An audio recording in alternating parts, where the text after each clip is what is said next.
Vieille de plusieurs siècles, forte de ses traditions, la monarchie britannique pourrait paraître indétrônable. Pourtant, la légitimité du roi Charles III est contestée par de plus en plus de ses sujets. Ces Britanniques souhaitent l'organisation d'un référendum pour abolir la royauté et se définissent comme républicains.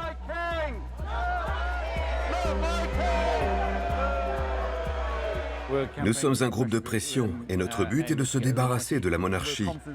Nous pourrions remporter un référendum, car il y a des gens qui changent d'avis une fois qu'ils prennent le temps d'y réfléchir. He's my king! He's your king! He's our king!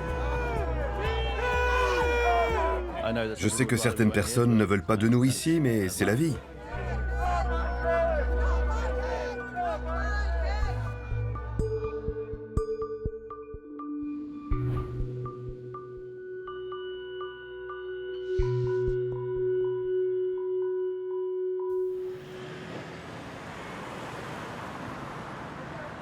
À Londres, tous les ans en juin, l'anniversaire du souverain britannique est fêté en grande pompe lors du défilé militaire Trooping the Colour.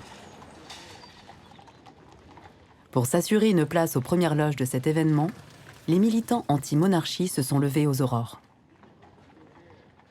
D'ici quelques heures, Charles III défilera avec sa famille sur le Mall, l'avenue de Buckingham Palace. Les royalistes les plus fervents, eux aussi présents depuis l'aube, se préparent à acclamer leur souverain et à célébrer la monarchie. Une fête que les républicains entendent bien perturber.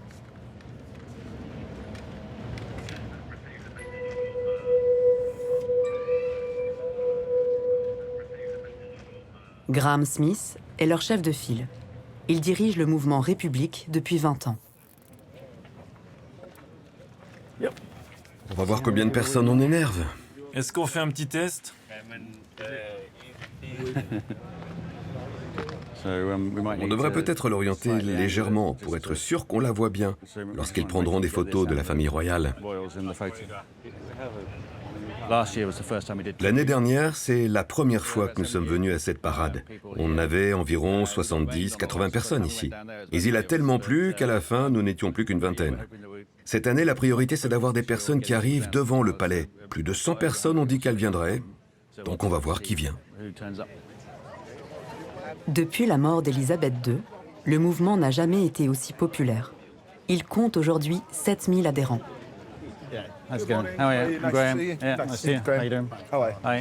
L'arrestation de Graham lors du couronnement du roi en 2023 a propulsé République sous les feux des projecteurs. Nous déchargions le van près de Trafalgar Square quand 6 d'entre nous ont été arrêtés, juste pour être en possession de pancartes. Puis 2 autres ont été arrêtés plus tard dans la journée. Donc je pense qu'ils essaient d'éviter de répéter cela car ça n'a pas donné une bonne image de la police.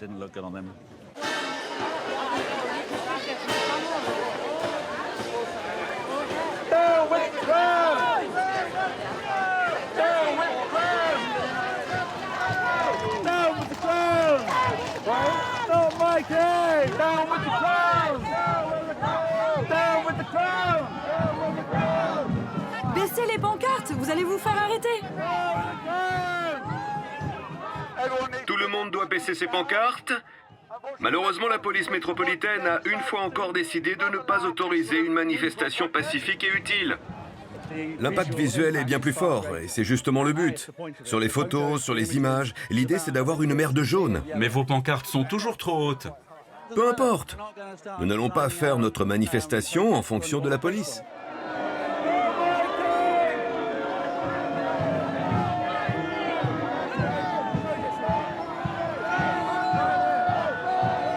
Oui, le roi est passé, et il nous a vus très clairement, tout comme Kate. Je n'ai pas vu William. Je ne sais pas s'il était à cheval ou pas, mais oui, ils ont bien vu qu'on était présents. Les républicains sont déterminés à aller jusqu'à Buckingham Palace. Nous aimons le roi et la famille royale. Je pense que c'est irrespectueux qu'il soit là aujourd'hui. Je comprends le principe de manifestation pacifique, mais ça gâche cette journée pour tous les autres qui veulent être là.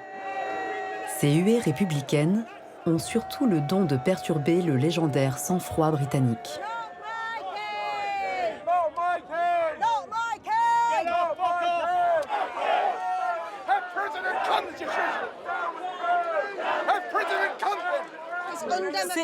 monarchie démocratique. Personne n'a voté pour ces gens. Regardez les faits qui se cachent derrière la monarchie. Ne vous contentez pas de suivre le mouvement, car c'est ça qui font les gens ici. Utilisez votre cerveau, renseignez-vous.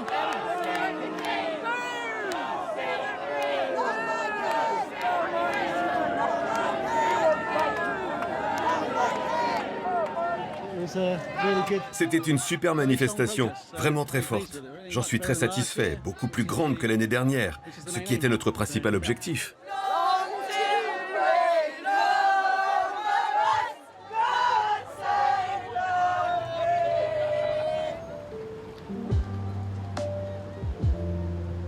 Ce mécontentement envers la monarchie ne se limite pas à Londres. Aujourd'hui, plus d'1 Britannique sur 3 souhaite son abolition.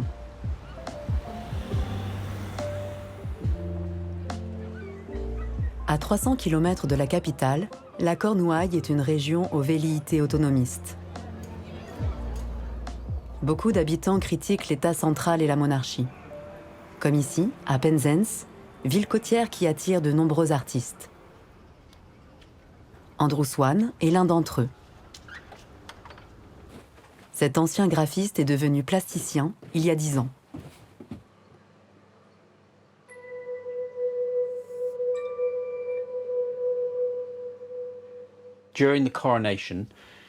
Pendant le couronnement, je voulais fabriquer un drapeau pour écrire « Pas mon roi, pas ma reine ». J'ai placé le morceau de tissu sur le mur pour peindre dessus. Et il a déteint sur le mur. C'est donc un rappel permanent de ce que je pense de la famille royale.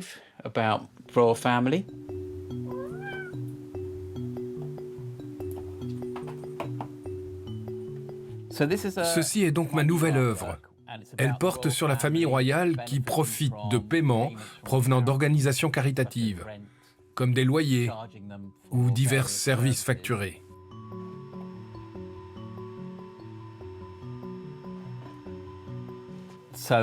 J'ai donc décidé de créer une image du roi portant de nombreuses médailles, et chacune d'entre elles représenterait l'une des œuvres de charité ou organisations qui doivent le payer.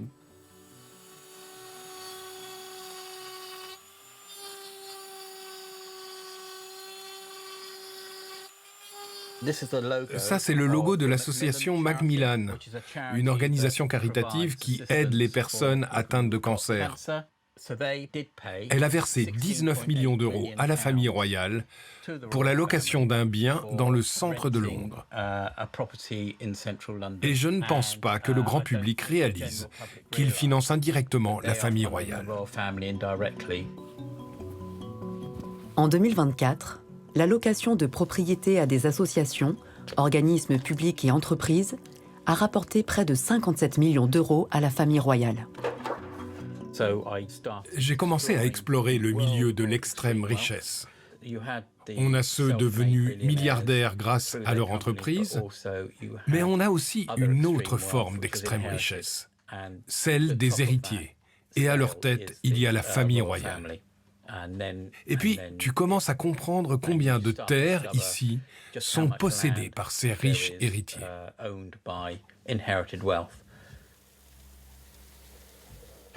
J'imagine que je suis un artiste contestataire, mais j'essaie de faire des choses jolies pour que les gens les regardent, puis qu'ils réalisent que le sujet que je traite n'est pas beau.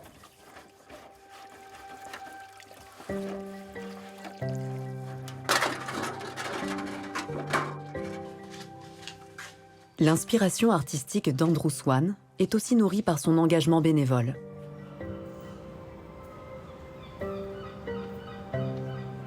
Certains quartiers de Penzance sont parmi les plus défavorisés d'Angleterre.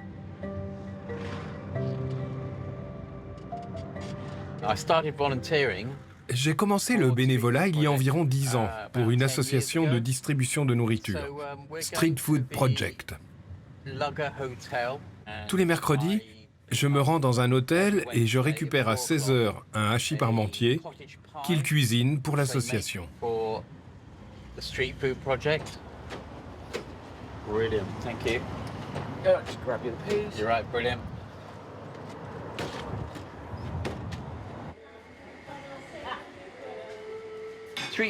La mission de l'association est de fournir un repas chaud à 18 h à toute personne qui en a besoin et qui vient ici.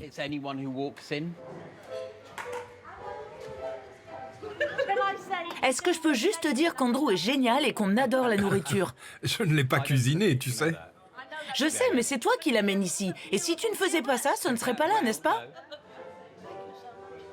Ma première exposition portait sur les personnes accueillies ici, sur les sans-abri, leurs histoires.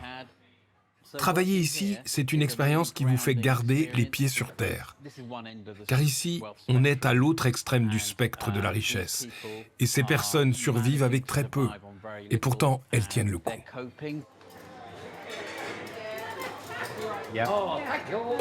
Nous n'aurons bientôt plus de boîtes en carton car nous n'avons plus de financement. La prochaine fois, il faut apporter votre boîte. Ou vous mangerez sur place.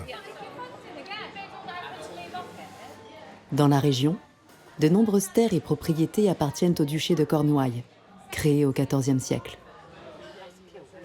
Ces profits assurent un revenu annuel confortable à l'héritier du trône britannique. Rien que l'année dernière, il a perçu 27 millions d'euros. Vous savez, la plupart de la Cornouaille fait partie du duché. Ce sont des territoires royaux. Et personne n'a honte de leur donner plus d'argent. Je ne comprends pas où ça va. Pour moi, ils voyagent et ils font des fêtes et leurs propriétés sont vides au lieu d'être utilisées pour les SDF. On dirait juste une énorme injustice. On paye pour leur chauffage, pour leur maison, pour plein de choses. Pourquoi ce serait à nous de payer pour ça? Payez vous-même.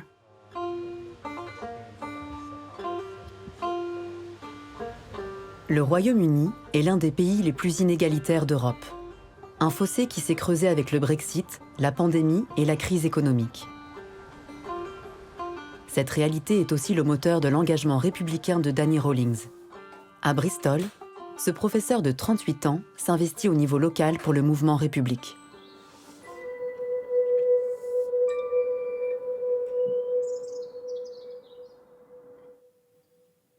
Ça, c'était à Newport, au Pays de Galles. C'était notre première fois là-bas. Et ça, c'était l'année dernière à la Pride de Bristol. Je suis responsable des réseaux sociaux pour le compte de Republic Bristol. On veut tout simplement réunir les gens du coin pour qu'ils se joignent à nous. On fait des demandes d'accès à l'information. On a le droit de demander à n'importe quel organisme public, commissariat, conseil local, combien quelque chose a coûté. Vous allez voir, j'ai fait 104 demandes. Une réponse que nous avons obtenue portait sur la visite de Camilla à Bath. Il s'est avéré que cela a coûté plus de 13 000 euros. Même si ça ne semble pas beaucoup pour certains, tout ça s'accumule. Je me sens concerné à cause de mon propre passé. J'ai grandi avec les allocations. Ma sœur et moi détestions le dimanche, car le jour des allocations était le lundi. Donc dimanche, il n'y avait plus de nourriture à la maison, l'électricité et le gaz étaient coupés. En fait, nous avions hâte d'aller à l'école pour avoir de la nourriture, de la lumière et du chauffage. Maintenant, je suis professeur et je travaille avec des enfants qui subissent la même chose, ou pire. L'argent est là, mais on a des personnes comme la famille royale qui prennent tellement et redonnent si peu.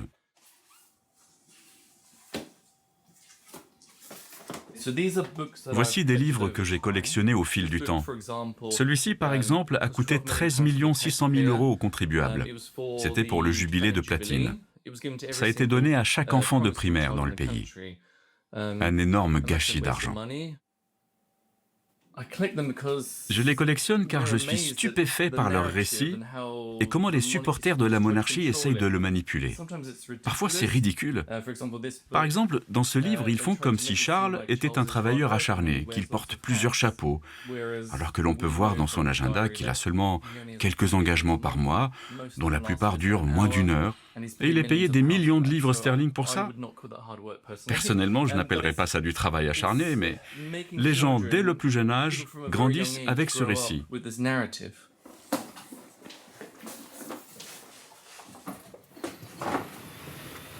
Oh, hey, Danny. See you, thanks for coming, mate. Good to see you. Régulièrement, Danny et d'autres militants de la région se retrouvent pour distribuer des tracts.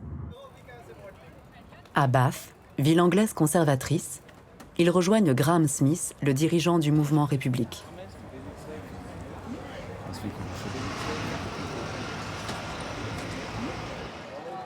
Abolish the monarchy. Cheers. Vous voulez voter? Le chef d'État élu ou non élu? République est juste une association militante qui s'occupe d'un seul projet, donc on ne se présente pas aux élections pour un parti. Voici une de nos équipes locales. De temps en temps, on fait du tractage, on parle aux gens. Aujourd'hui, on fait un sondage et on demande s'ils veulent un chef d'État élu ou non élu. Vous voulez voter? Non. Non? Peut-être. Peut-être, mais non. Peut-être. Je l'aime beaucoup.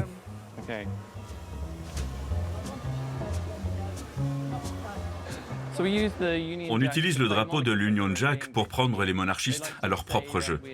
Ils aiment dire que nous sommes anti-britanniques, anti-Royaume-Uni, que nous sommes anti-patriotiques. Mais nous nous en défendons, en fait, nous sommes plus patriotiques qu'eux, car nous voulons un meilleur pays pour tous, pas juste pour une seule famille riche. Non, je les aime. Je les aime. Il n'est pas mon roi. Oh, superbe. Quand vous voyez les gens, vous ne pouvez jamais deviner. Sont-ils pour, contre? Vous êtes royaliste, c'est ça? On a besoin d'un roi, pas d'un parlement. Voulez-vous voter? Charles a pris 12 500 000 € à la santé publique. Il a fait payer des ambulances qui devaient se garer. Il devrait rembourser ou pas? Il devrait rembourser. Money, money, money. J'espère sincèrement que nous aurons une république de mon vivant. Les choses changent et elles changent vite. On a déjà vu dans les sondages comment le soutien à la monarchie a décliné depuis la mort d'Élisabeth. Ça va dans notre sens.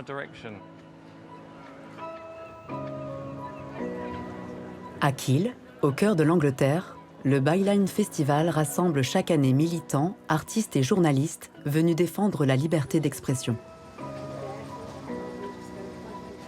Dans ce climat de remise en question de la monarchie, Andrew Swan a été invité à exposer ses œuvres. Avec sa compagne Winnie, ils ont traversé le pays pour les acheminer.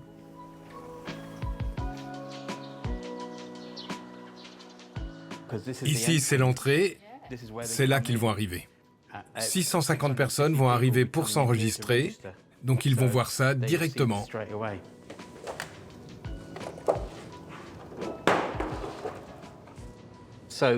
Ce carrosse a été financé avec l'argent de la Royal African Company, qui était l'un des principaux acteurs de l'esclavage au XVIIe et XVIIIe siècle.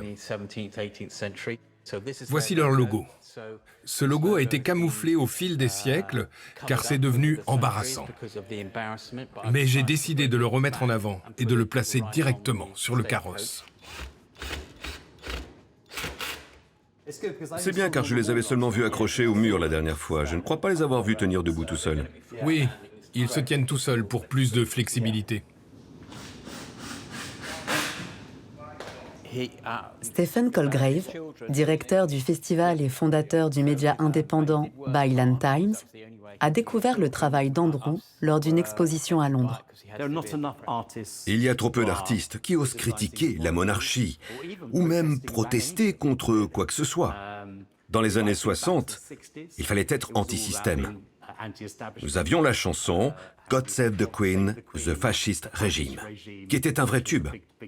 Mais aujourd'hui, personne ne semble s'en soucier.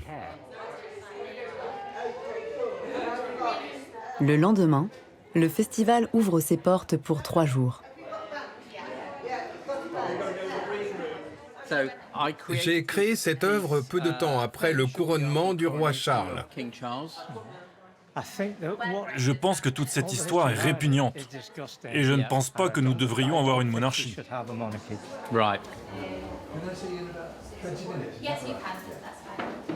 Vous avez conçu certaines de ces choses? Je les ai toutes conçues, oui.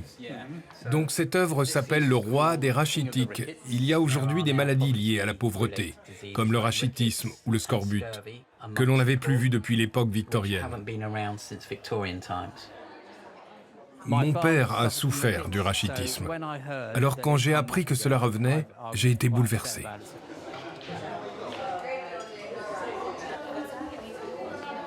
Je pense que la famille royale a une part de responsabilité historique. Mais aujourd'hui, elle fait partie d'un système. Ce n'est plus seulement la famille royale. Même si elle disparaissait demain, je crois que tous ces problèmes continueraient d'exister.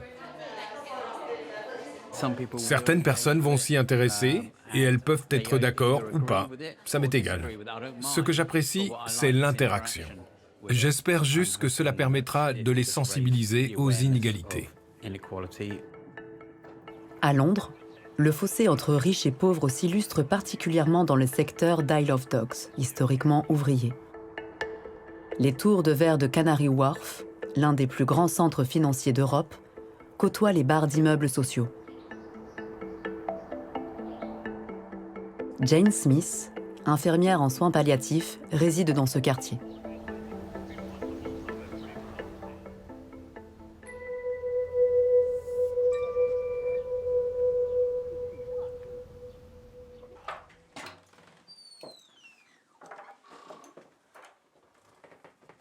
Chaque jour, après avoir rendu visite à domicile à ses patients, cette républicaine retranscrit leurs échanges. Cette personne a un cancer du poumon. Elle parlait de sa douleur. Elle prend de la codéine, mais ça ne marche pas. Lors de cette visite, j'ai parlé des soins à venir. Je lui ai demandé où elle préférait mourir.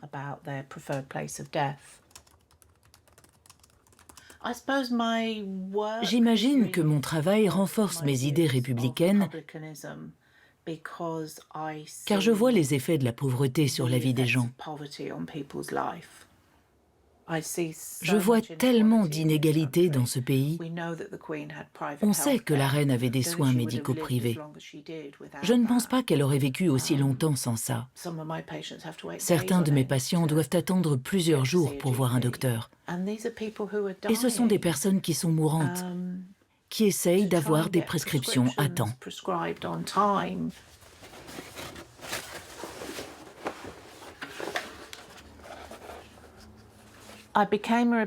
Je suis devenue républicaine en 1977, l'année du jubilé d'argent de la reine. Je pense que le fait d'avoir grandi dans un quartier ouvrier m'a influencée. C'était un mois avant mes 12 ans, et la reine venait à Ipswich, dans le Suffolk.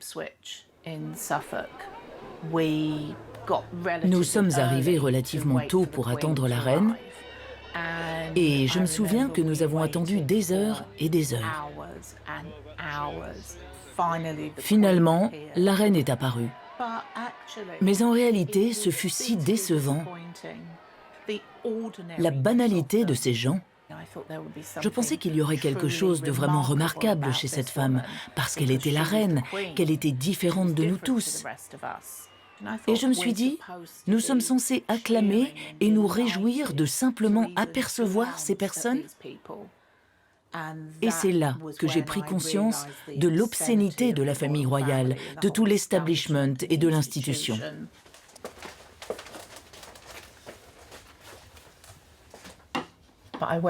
Je le porte aux événements de République. Si l'histoire pouvait se retourner sur ces personnes en t-shirt jaune qui criaient lors de ces événements et qui ont lancé la dynamique, qui ont initié ce mouvement, qui l'ont mené de front, et qu'un jour la Grande-Bretagne devienne une république, je pense que ce serait bouleversant. Jane Smith ne raterait pour rien au monde la journée de la République, organisée en mai à l'occasion de l'anniversaire du couronnement du roi. Les républicains ont obtenu l'autorisation d'investir l'emblématique place de Trafalgar Square, au cœur de Londres et à proximité de Buckingham Palace. L'infirmière vient prêter main forte avec des dizaines de volontaires en provenance des 4 coins de l'Angleterre. C'est fantastique. C'est vraiment super d'être avec des gens qui pensent pareil que moi.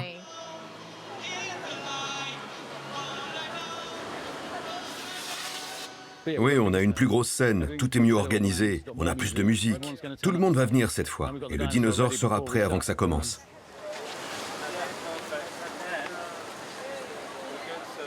Voici Chuck, le Rex. Ses dents sont un peu desserrées, il a besoin de soins dentaires. Chuck est un autre nom pour Charles. Et bien sûr, le Rex est le Tyrannosaure Rex, et Rex signifie le roi.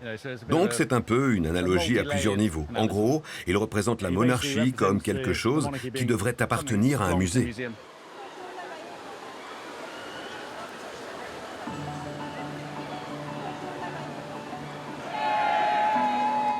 Bonjour. Je suis Graham Smith, je suis PDG de République qui organise aujourd'hui la journée de la République. On a aussi des mobilisations à Édimbourg et Cardiff. Descendez pour voir qui sont nos alliés et où ont lieu leurs campagnes et ce qu'ils font. Dans le public, plusieurs jeunes sont présents. Une génération que le mouvement cherche à mobiliser pour accroître la pression. Le rejet de la monarchie est particulièrement marqué chez les 18-24 ans. Un jeune sur deux désapprouve l'institution. J'ai pris le train depuis le nord et je suis parti vers 6h30 ce matin. Et ça en valait la peine. Rien que pour voir ça et participer à ce en quoi je crois vraiment. C'est important que les jeunes soient représentés parce que nous allons grandir sous ce système et ce système, nous ne l'aimons pas.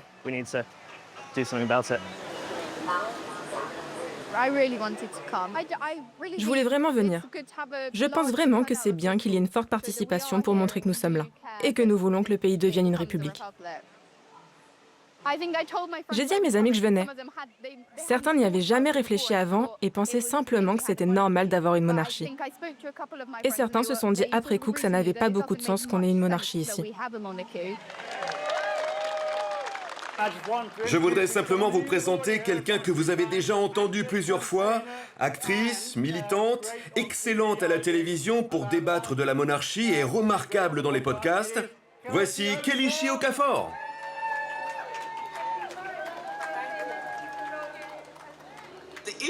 Le problème que nous avons, c'est ceux au-dessus de nous, qui continuent de garder le pouvoir, de prendre toutes nos ressources.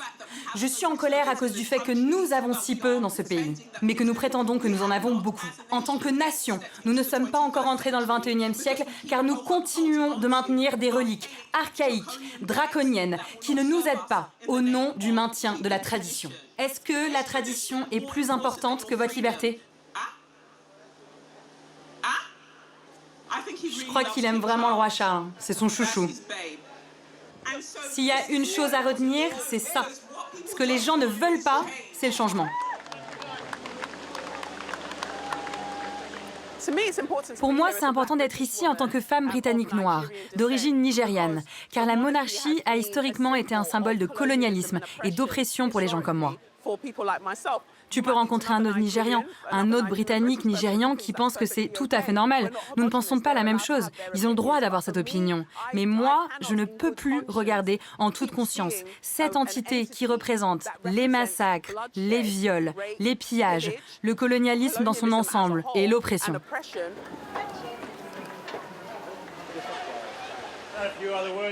J'aimerais juste dire quelques mots de plus.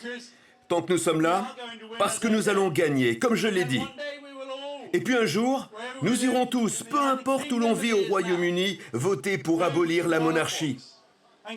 Et sur cette place, il y aura des écrans bien plus grands que celui-ci, des foules bien plus larges que celle-ci, pendant que nous célébrerons l'élection de notre premier vrai chef d'État élu, un des nôtres, choisi par nous, pour nous servir, nous, le peuple de ce pays.